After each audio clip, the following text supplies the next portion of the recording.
सैकड़ों रुपए का पुरस्कार दिए। पंच के उम्मीदवार है अजीत भैया। अब आप पुनः आगे आ जाइए, क्योंकि भाई हमको इशारा भी कर रहे हैं कि अजीत भैया को माइक दे दिया जाए। भैया दुनिया में कोई हो सकता है, लेकिन शायद आपने जो प्रकृति का प्यार पा लिया है, किसी आंगन में तुलसी के पौधा की पूजा इस तरह से होती है। एक बार मुस्कुरा करके ताली बजा दीजिए। मैं माइक भैया को देता हूँ। बहुत बहुत धन्यवाद।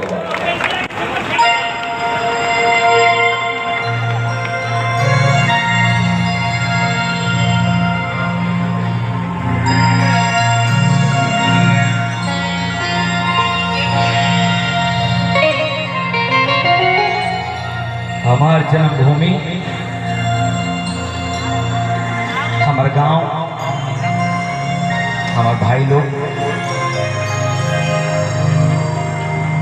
सबसे पहले आप लोगों के चरण स्पर्श बाटे। और आज के कार्यक्रम छोट भाई गोलू के और निशा जी के कार्यक्रम है, लेकिन हमरा आवे के कारण ही न अरविंद भैया के प्रगाढ़ प्रेम और हमारा अपन विचार अगर वचन दे देने के हई काम करे तो दुनिया इन्हें से ओने हो जाई, करके ही माने। कहले नहीं जे आए 5 मिनट खातिर सुबह में शूटिंग पे जाए कर, लेकिन एक बार पूछनी हो मन टोनी हो कि भैया आए कि जाए, दिल ना टूटी तो कहले कि देख लेती। फिर लागे लगे दिल टूटे अलावा हम के ना एकदम तब निश्चित होता।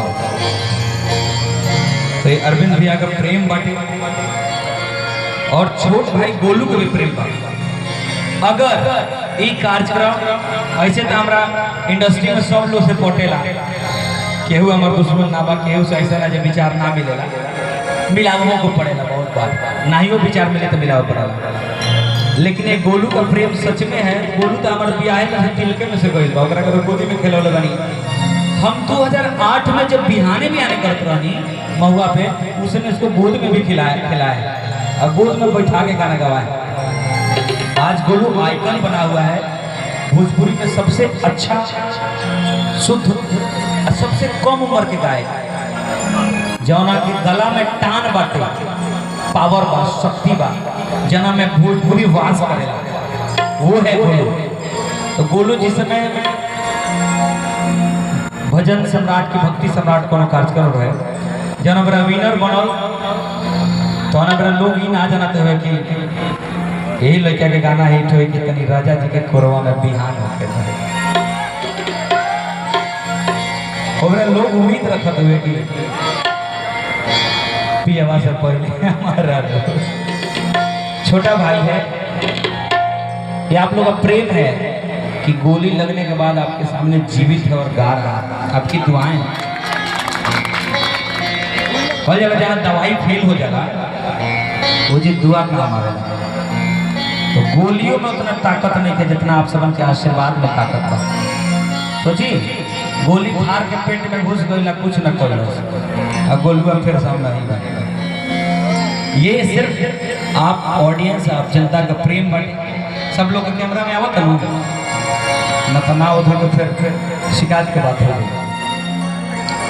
और आज एक साथे और के वाइल बतावे खातिर के निशा जी कहाँ बनी मांगे भीतर में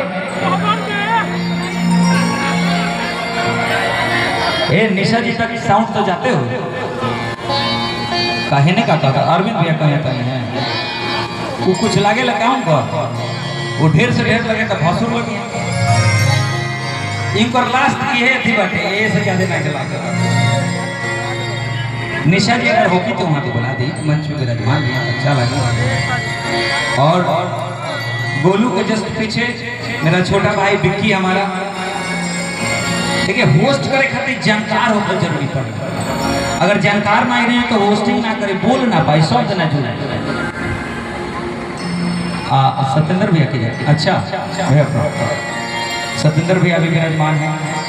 और न जाने कितने गणमान्य लोग, बड़े लोग आप सबों को बीच में बैठे हैं। सब लोग का चरण स्पर्श बाटे प्रणाम बा। और भूल चुके तो माफ करें, 2-4 लाइन गा देता है।